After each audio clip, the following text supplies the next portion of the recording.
Doctor Sreevarma ஆயுள் தரும் ஆயுர்வேதா அறுவை சிகிச்சையில்லா குணம் ஆயுள் கால நிவாரணம். விவாகரத்துங்கிறது எல்லார் வீட்லேயும் இருக்குங்க. விவாகரத்து பண்ணாத ஏதாவது ஒரு குடும்பத்தில் விவாகரத்து நடக்காமல் இருக்கான்னா இன்றைக்கி இல்லை. ஏன்னா அந்த அளவுக்கு இன்றைக்கி விவாகரத்துங்கிறது பெருகி இருக்குது.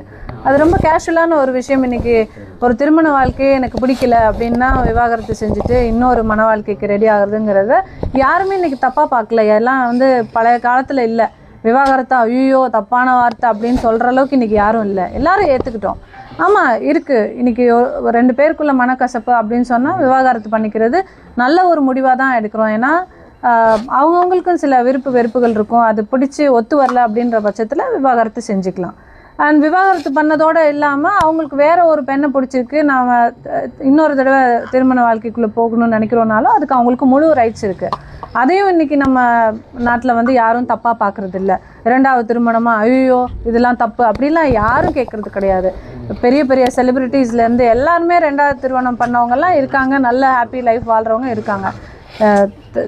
தமிழக வெற்றி கழகத்தோட தலைவர் விஜய் அவர்கள் அவர் விவாகரத்து பண்ணாலும் அது தப்பில்லை, அவருக்கு அது டிவோர்ஸ் பண்ணிவிட்டு வேற ஒரு கல்யாணம் பண்ணாலும் அதை யாரும் கேள்வி கேட்க போகிறதில்ல. அவர் மனைவி விவாகரத்து வேணும்னு மட்டும் கேட்கல, அவர் வீட்டில் வாழ்கிறதுக்கு இடம் வேணும்னு கேட்குறாங்க. அந்த வீட்டில் வாழ்கிறதுக்கு எனக்கு உரிமை இல்லையா, எனக்கு வீடு இல்லாமல் தவிக்கிறேன்னு ஒரு பெண் அவரோட மனைவி சொல்கிறாங்க.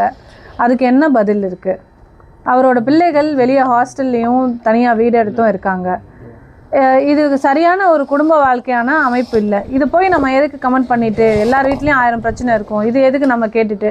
அப்படி தான் நானும் இருந்தேன், அப்படி தான் நானும் இருக்க விரும்புகிறேன். ஆனால் இவ்வளோ பிரச்சனை போயிட்டுருக்கும்போது ஒரு பொது வெளியில் த்ரிஷா அவர்களை கூட்டிகிட்டு வந்தது ரொம்ப ஷாக்கிங்கான ஒரு விஷயமா இருந்தது.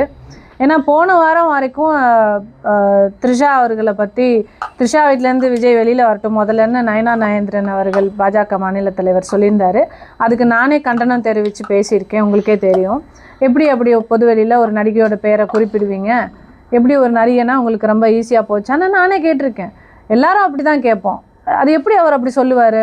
ஏன் விஜய் அவர்களை பற்றி இப்படி சொல்லணும்? அவதூறு, ஒரு நடிகையோட பேரை இப்படி சொல்லிடலாமா ஈஸியாக அப்படின்னு எல்லாரும் பேசிக்கிட்டது தான். ஓகே, அவரே மன்னிப்பு கூட கேட்டுட்டாரு.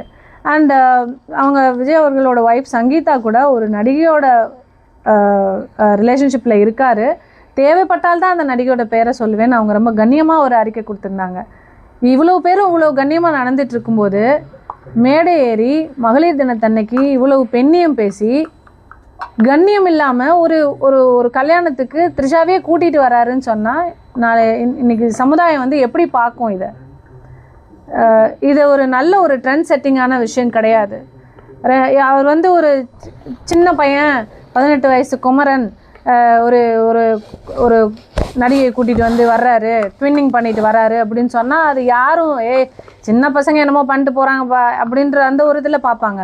he is going to become a leader. நாளைக்கு ஒரு சிஎம் ஆகணுன்ற ஒரு கனவோடு இருக்கார், மக்கள் அவ்வளோ கனவோடு இருக்காங்க அவரை சிஎம் ஆக்கணும்னு. அப்படி ஒரு எண்ணத்தில் எல்லாரும் பார்த்து உங்களுக்காக உழைச்சிக்கிட்டு இருக்காங்க அவ்வளோ பேர்.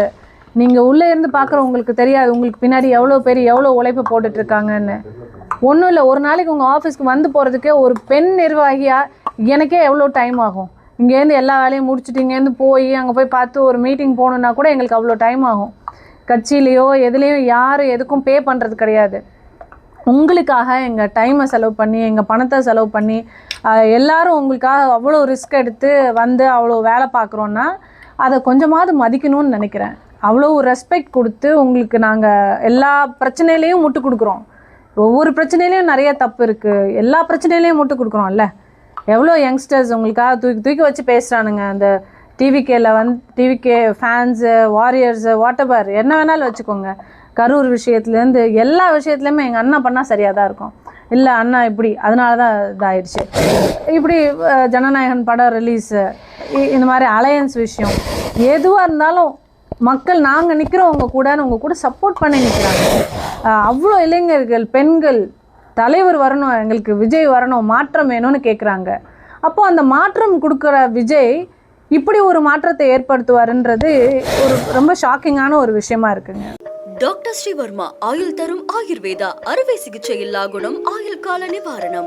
Branch express courier private limited domestic international cargo உங்கள் இல்லம் தேடி வந்து கொரியர் புக்கிங் டெலிவரி செய்து தரப்படும். என்றும் உங்களுடன் மை இந்தியா. முக்கிய செய்திகளை உடனுக்குடன் தெரிந்து கொள்ள சப்ஸ்கிரைப் பண்ணுங்க, பெல் பட்டனை பிரஸ் பண்ணுங்க. என்றும் உங்களுடன் மை இந்தியா.